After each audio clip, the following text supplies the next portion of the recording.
बिस्मिल्लाहिर्रहमानिर्रहीम। अस्सलाम वालेकुम स्टूडेंट्स। आज हम इनऑर्गेनिक केमिस्ट्री में soft and hard acid base concept के बारे में पढ़ेंगे और स्टेबिलिटी ऑफ कॉम्प्लेक्सेस के बारे में जानने की जो है वो कोशिश करेंगे और बेस के कॉम्बिनेशन से जो कॉम्प्लेक्स बनता है वो स्टेबल कब होगा और अनस्टेबल जो है वो कब होगा। तो सबसे पहले हमें ये पता होना चाहिए कि सॉफ्ट एंड हार्ड एसिड और बेसिस क्या होते हैं। सबसे पहले सॉफ्ट बेस, जैसा कि हम लीवस कंसेप्ट में पढ़ चुके हैं कि बेस वो होता है जिसके अंदर इलेक्ट्रॉनिक पेयर को डोनेट करने की टेंडेंसी हो। ठीक है कि बेस वो सब्सटेंस होता है जिसमें इलेक्ट्रॉन्स डोनेट करने की टेंडेंसी हो, वो बेस होता है। जबकि ऐसे सब्सटेंसेस जिनके पास इलेक्ट्रॉन्स एक्सेप्ट करने की टेंडेंसी हो वो एसिड्स हुआ करते हैं। तो यहाँ पे अब हमने पढ़ना है कि सॉफ्ट एसिड जो है वो क्या होता है, सॉफ्ट बेस क्या होता है। सबसे पहले बेस की बात करेंगे, उसके बाद जो है वो हम एसिड की बात करेंगे। ठीक है, तो देखें नहीं, सॉफ्ट बेस कि it is one in which donor atoms are a highly polarizability, के ऐसा बेस जिसमें डोनर एटम का जो एटॉमिक साइज़ है डोनर एटम का वो काफ़ी बड़ा हो, उसकी पोलराइजेबिलिटी ज़्यादा हो, इलेक्ट्रोनेगेटिविटी जो है वो उसकी कम हो।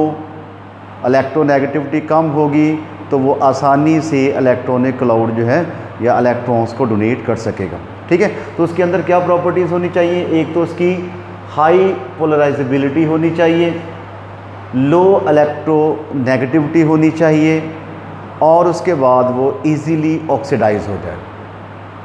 ऑक्सीडाइज होने से मुराद ये है कि वो आसानी से इलेक्ट्रॉन्स को डोनेट कर दे। अगर ये प्रॉपर्टीज़ किसी भी बेस के अंदर पाई जाती हैं तो वो बेस कहलाएगा क्या, वो सॉफ्ट बेस कहलाएगा। ठीक है, तो तीन प्रॉपर्टीज़ इसकी हमने पढ़ ली। पहली क्या, हाई पोलराइजेबिलिटी डोनर एटम की इन अ बेस, और दूसरी क्या कि उसके अंदर उसकी इलेक्ट्रोनेगेटिविटी जो है वो कम होनी चाहिए। इलेक्ट्रोनेगेटिविटी कम होगी वो आसानी से इलेक्ट्रॉन डोनेट कर सकेगा। एंड ईज़िली ऑक्सीडाइजेबल, और ईज़िली ऑक्सीडाइज हो जाए। ऑक्सीडाइज होता है कि वो इलेक्ट्रॉन्स डोनेट कर दे। इसकी एग्जांपल्स में आपके पास आ जाएगा ethene, carbon monoxide, cyanide ion, iodide ion और बेंजीन। इनके अंदर जो है ये वाली प्रॉपर्टीज़ पाई जाती हैं कि इनकी पोलराइजेबिलिटी हाई है, इलेक्ट्रोनेगेटिविटी लो है और इजीली ऑक्सीडाइज हो जाते हैं। क्लियर होगी बात, ये हो गया सॉफ्ट बेस के बारे में। हार्ड बेस जो है वो इसका उलट होगा कि ऐसे बेसिस जिनमें जो डोनर एटम है उसकी पोलराइजेबिलिटी लो हो, साइज़ उसका कम हो, यानी कि पोलराइजेबिलिटी लो हो यानी कि उसका साइज़ क्या हो, कम हो, और इलेक्ट्रोनेगेटिविटी ज़्यादा हो।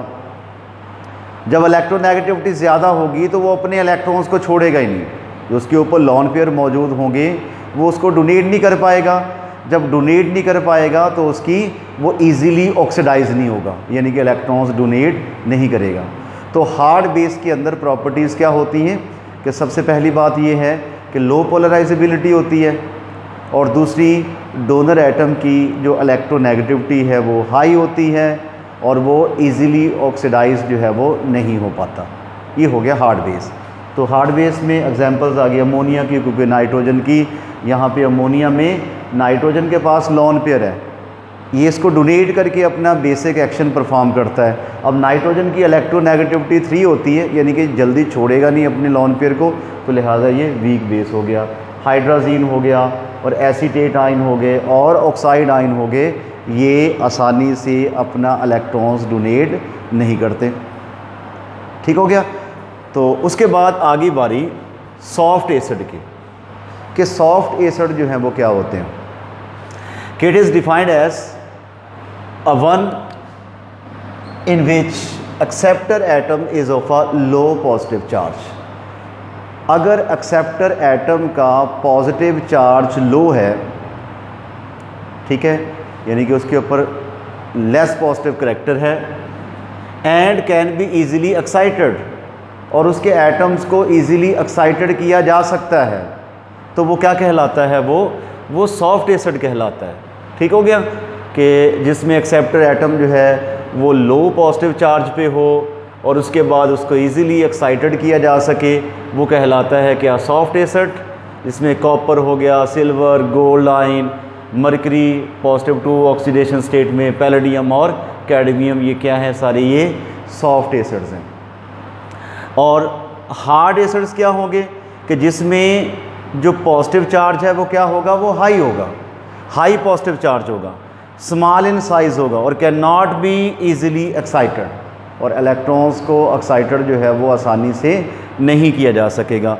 जिसमें मैग्नीशियम आ गया, कैल्शियम, स्केंडियम, लैंथेनियम, ज़िरकोनियम हो गया, chromium, manganese, Fe positive 3 and cobalt positive 3 oxidation state में, ये एग्जांपल्स किसकी हो गई हैं, हार्ड एसिड्स की हो गई। ठीक हो गया, तो hard acid,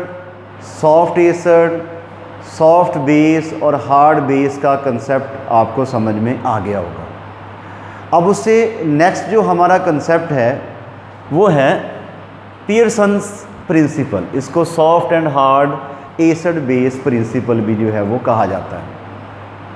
soft and hard acid base principle भी इसको जो है वो कहा जाता है।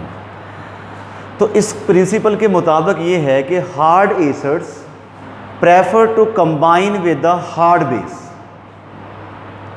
यानी कि जो कम्बिनेशन होगा हार्ड एसिड का हार्ड बेस के साथ वो ज़्यादा स्टेबल होगा। हार्ड एसिड और हार्ड बेस के कम्बिनेशन से बनने वाला जो कम्प्लेक्स होगा, बनने वाला जो प्रोडक्ट होगा वो स्टेबल होगा। या soft acid, soft base, hard acid और हार्ड बेस, यानी कि एक जैसी नेचर रखने वाले अपोजिट स्पीशीज़ जो हैं वो स्टेबल कम्प्लेक्सेस बनाते होते हैं। यानी कि सॉफ्ट एसिड जो है वो सॉफ्ट बेस के साथ कंबाइन होगा तो स्टेबल प्रोडक्ट बनेगा, और हार्ड एसिड जो है वो हार्ड बेस के साथ कंबाइन होगा तो स्टेबल प्रोडक्ट बनेगा। तो this give a information about the stability of the complexes which are form due to the combination of the acids and basis.